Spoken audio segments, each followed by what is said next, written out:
Welcome to the Innovation and Compliance Podcast, part of the Compliance Podcast Network. Join us every week as we talk with industry innovators who are making compliance to help business run more efficiently and at the end of the day, more profitably. Here's your host, Tom Fox. Hello, everyone. This is Tom Fox back for another episode. And today I have with me Robert Meyers.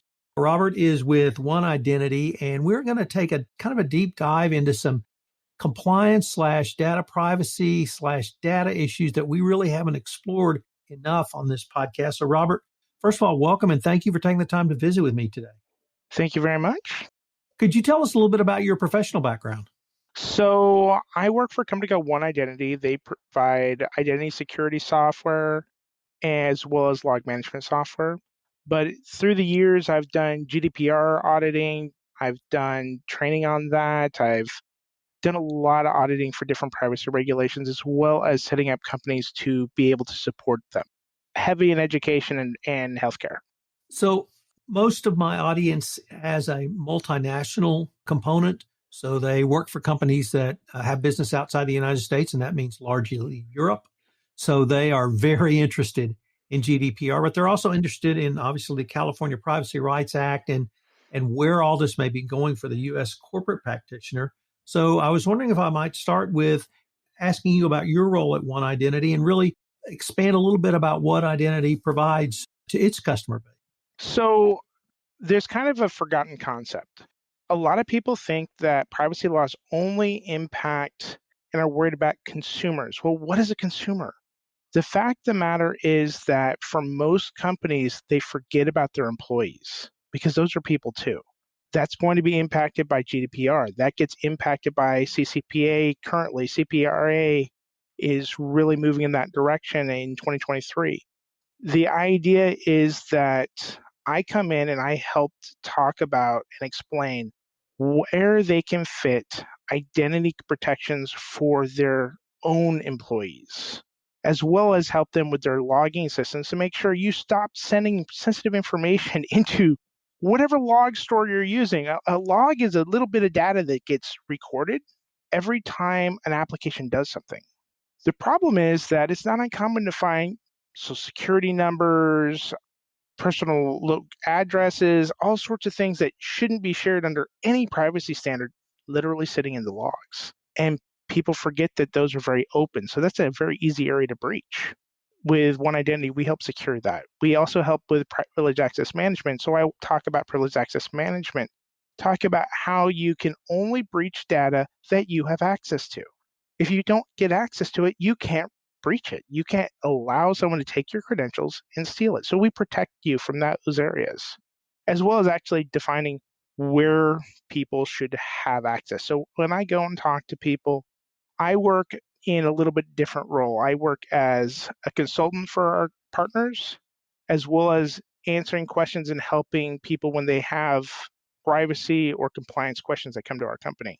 So does the message about the employee base, the employee database, and the personal information of employees, does that resonate, or do you really have to educate corporations in the United States around that issue? You absolutely have to educate. Actually, you have to educate in Europe as well.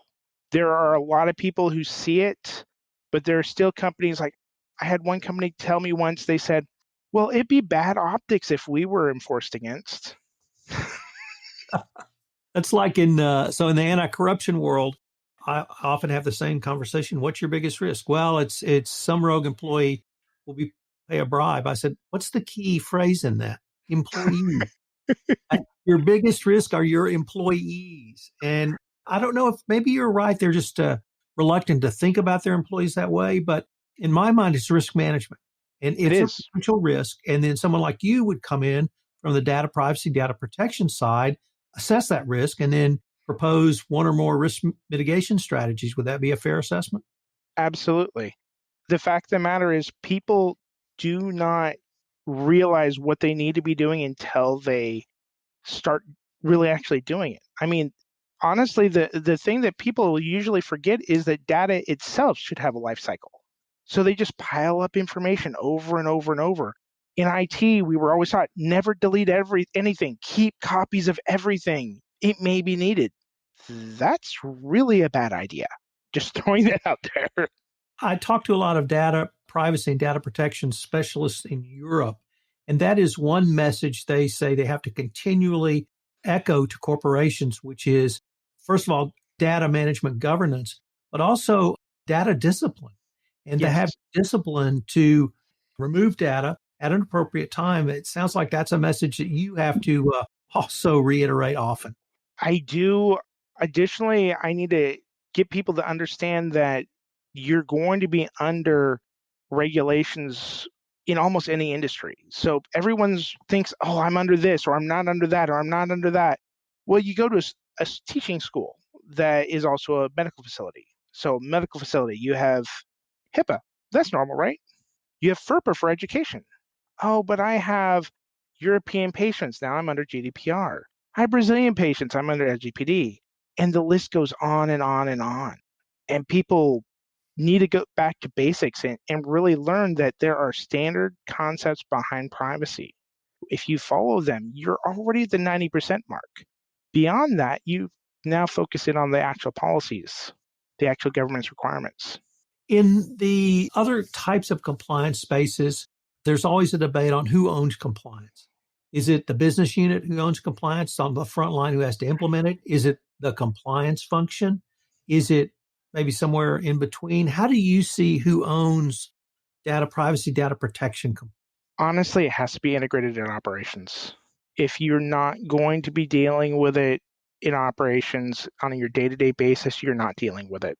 That means that your CISO is going to have part of it, your CIO is going to have part of it, your CFO will have part of it. But honestly, I think this chief operating officer usually has to own it. And then how do you take not that ownership, but the risk management strategies, and how do you get the business unit to buy in on those, particularly those on the front lines? The problem with getting people to buy in is it goes back to that old acronym FUD, fear, uncertainty, and doubt.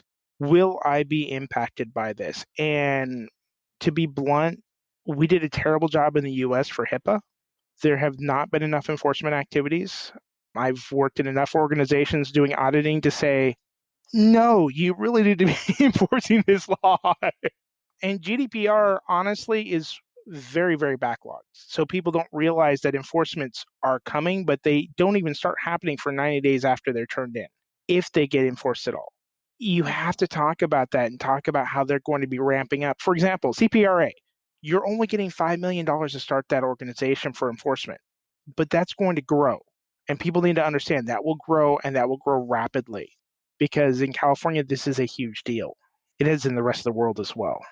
Let me pick up on that point because almost every data privacy, data protection specialist and a lot of laymen I talk to bemoan the fact that we cannot get a national data protection, data privacy law out of our Congress.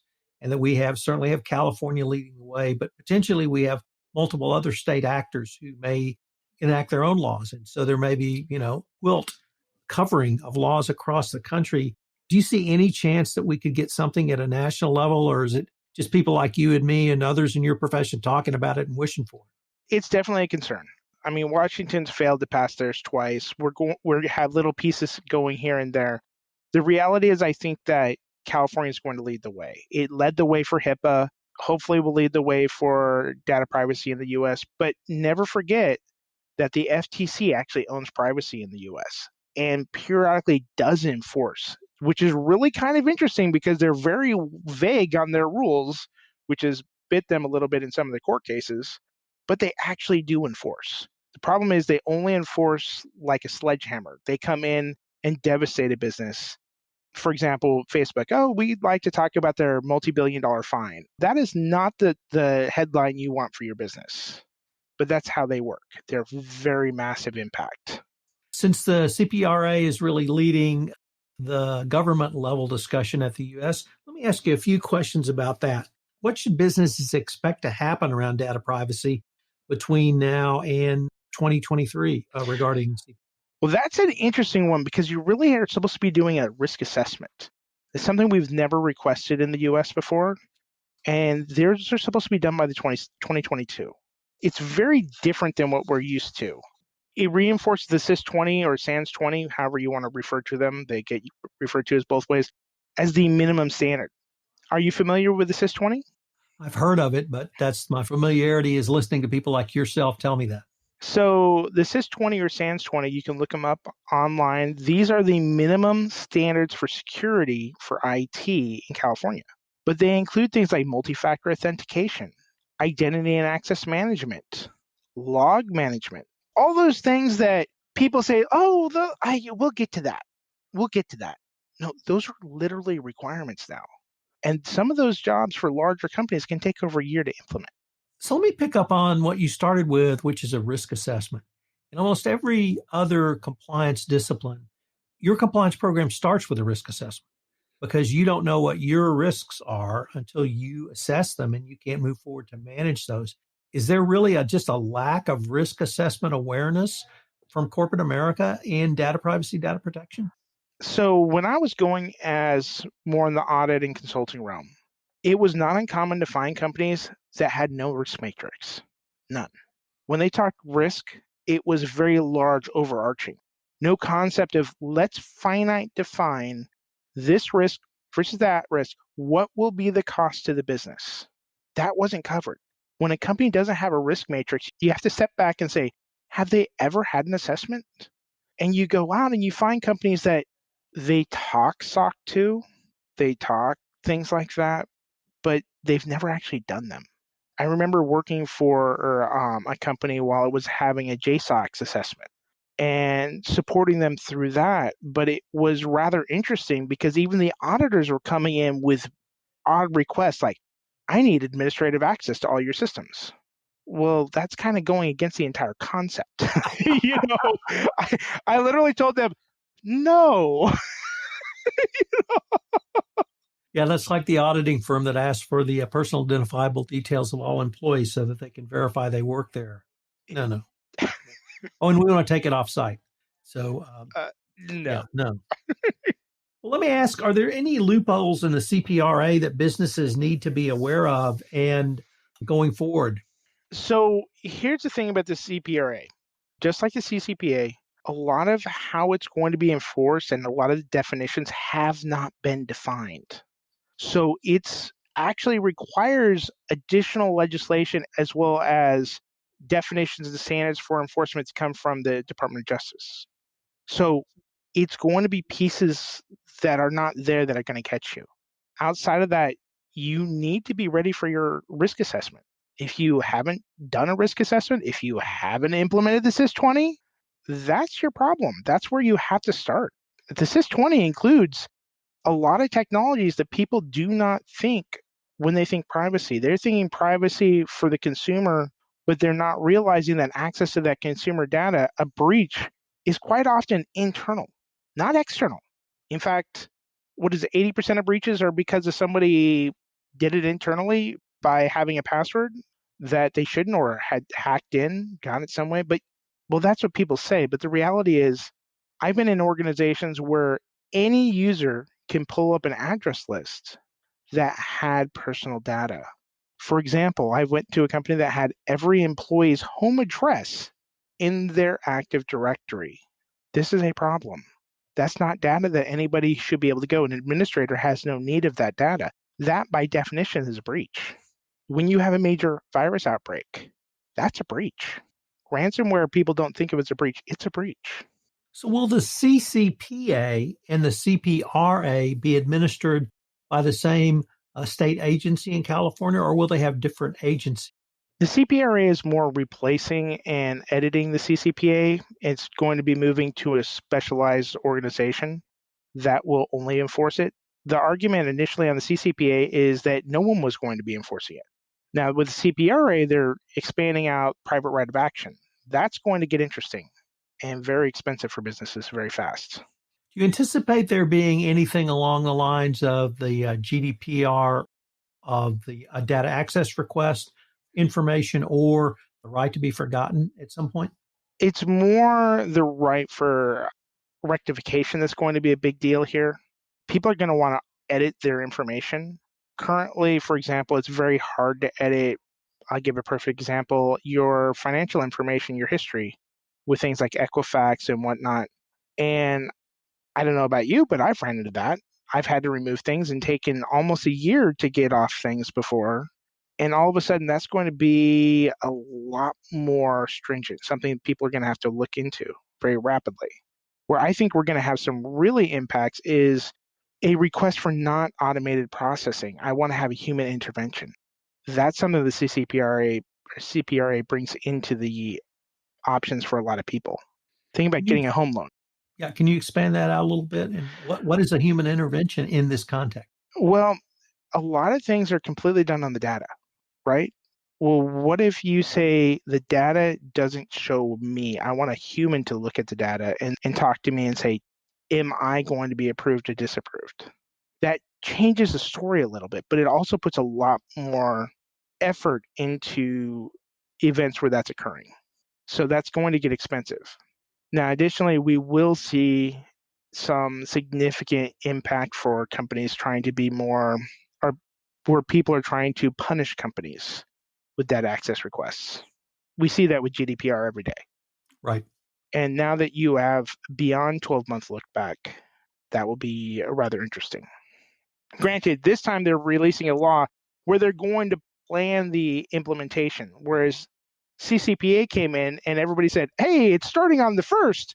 Okay, so I only have to keep data for the 1st. No, there's 12-month look back. Wait, what? 12 months? So I have to be able to tell people from 12 months before it was implemented? That's technically how the law is written, yes. Do you see any hope, if not reconciliation or conciliation, some meeting maybe in the mid-Atlantic between GDPR and U.S. national data protection legislation that would give companies some comfort that we used to have under Privacy Shield or Safe Harbor? To be blunt, I was never a believer in Privacy Shield. For me, you had to go back to those standardized agreements. The standard clauses had to be there. If they weren't there, it was going to fail. The problem there isn't so much getting legislation getting between the two.